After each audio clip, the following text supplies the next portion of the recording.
Hello, my friends. Welcome back to Learn and Success. I'm Jahid. Today we are talking about a very interesting book. It is called How We Learn. The writer is Benedict Carey. This book is about how our brain learns. It shows us how learning really works. It tells us that many things we believe about studying are not correct.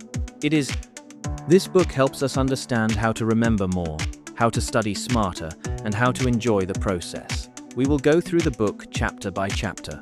I will explain each idea in simple English, and I will give examples and real stories. Are you ready? Let's begin. Chapter 1. Forget everything you know about learning.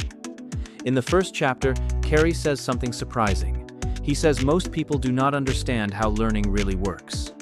Many students believe that they must sit in one place, read many hours, and focus very hard.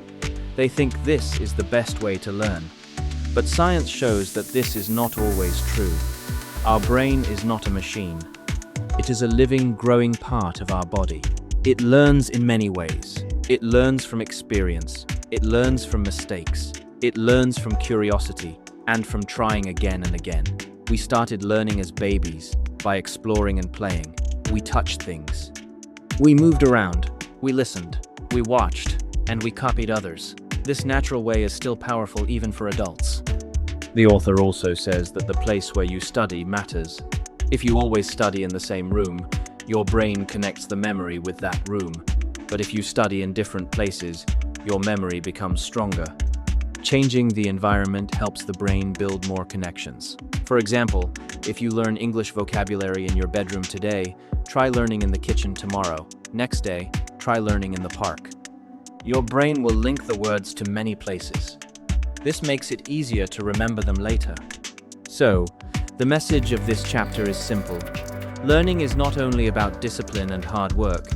It is about creating the right conditions for your brain. Use curiosity. Try new ways. Study in different places and make learning more active. Chapter 2. The power of forgetting. We often feel bad when we forget something. We think forgetting means failure. But the author says, forgetting is not bad. Forgetting is part of learning.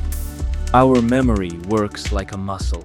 When we forget and then try to remember, we make the memory stronger.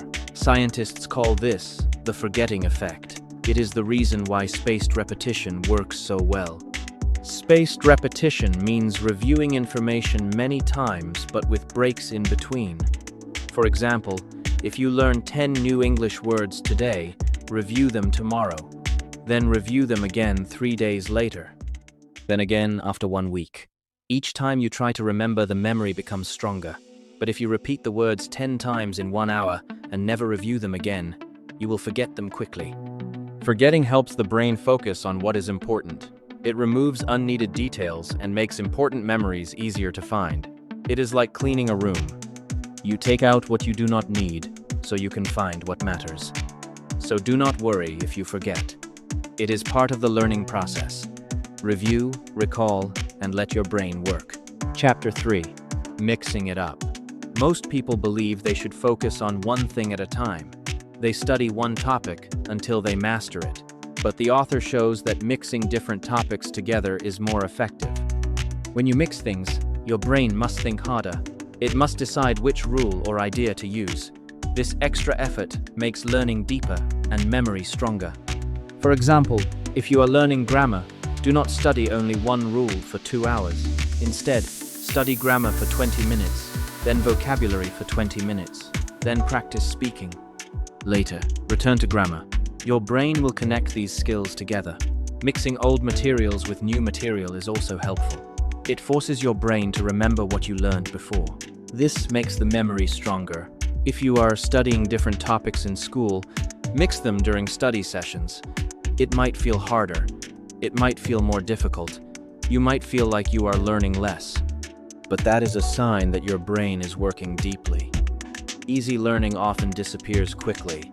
Harder learning stays longer. Chapter 4. The role of rest and sleep. Sleep is not wasted time. Sleep is an important part of learning. While we sleep, the brain organizes what we learned during the day. It makes connections between ideas. It strengthens memories, and sometimes even solves problems. Research shows that people who sleep after studying remember more than people who stay awake.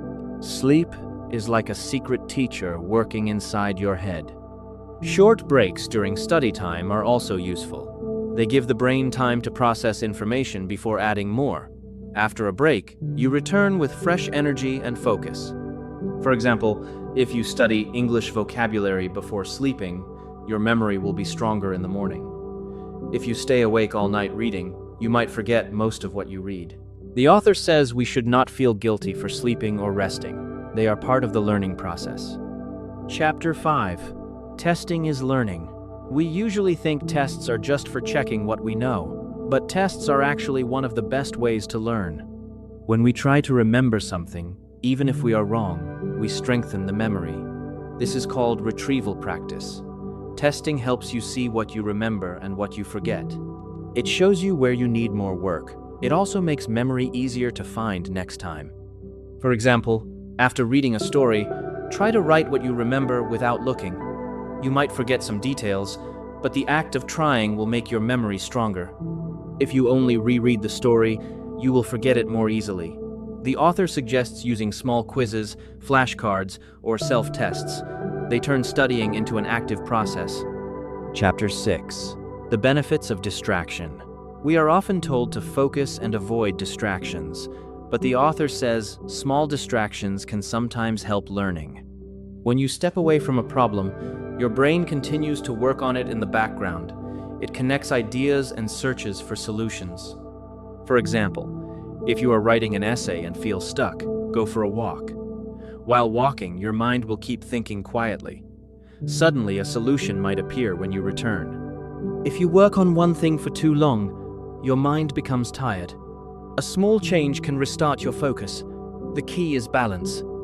Long distractions are not helpful, but short ones can be powerful. Chapter 7. Learning without thinking. Not all learning is conscious. Sometimes we learn without trying, without thinking. It happens when we see patterns, when we hear language, or when we repeat actions again and again. Children learn their first language without grammar lessons. They hear words and copy them. Adults also learn in this way. We learn social rules. We learn driving. We learn music patterns without direct studying. For example, if you listen to English podcasts while cooking, you are still learning. Your brain is noticing grammar and pronunciation, even if you're not paying full attention. This type of learning is powerful because it feels easy and natural. You can use it by surrounding yourself with the language or skill you want to learn. Chapter 8 and beyond continue with similar powerful ideas, but today we focus on the core ones. Chapter 9. Learning from mistakes. Many people are afraid of mistakes. They think mistakes mean failure, but the author shows that mistakes are one of the best ways to learn. When we make a mistake and correct it, we remember the right answer more strongly. Our brain pays more attention to errors. It wants to fix them. This process builds stronger memory and deeper understanding. For example, if you say a sentence incorrectly and someone corrects you, you are more likely to remember the correct version next time. If you always speak perfectly, you do not challenge your memory. So, making mistakes also builds confidence. It teaches you that failure is normal. It is part of progress. Okay, before we finish, let me review the most important lessons. Forgetting helps memory grow. Studying in different places helps you remember more. Mixing topics makes learning deeper. Sleep and breaks are part of learning. Testing yourself builds strong memory. Short distractions can help you solve problems. We can learn passively by watching, listening, and noticing.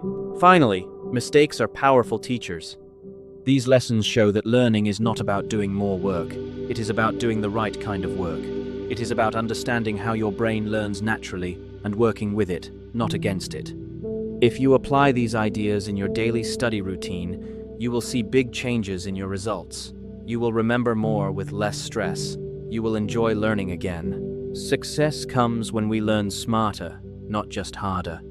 Thank you so much for watching Learn and Success. I'm Jahid, and until next time, keep practicing, keep learning, and keep believing in yourself.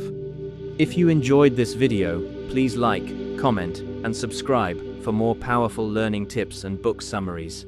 Share this with your friends who want to study better. See you in the next video. Bye for now.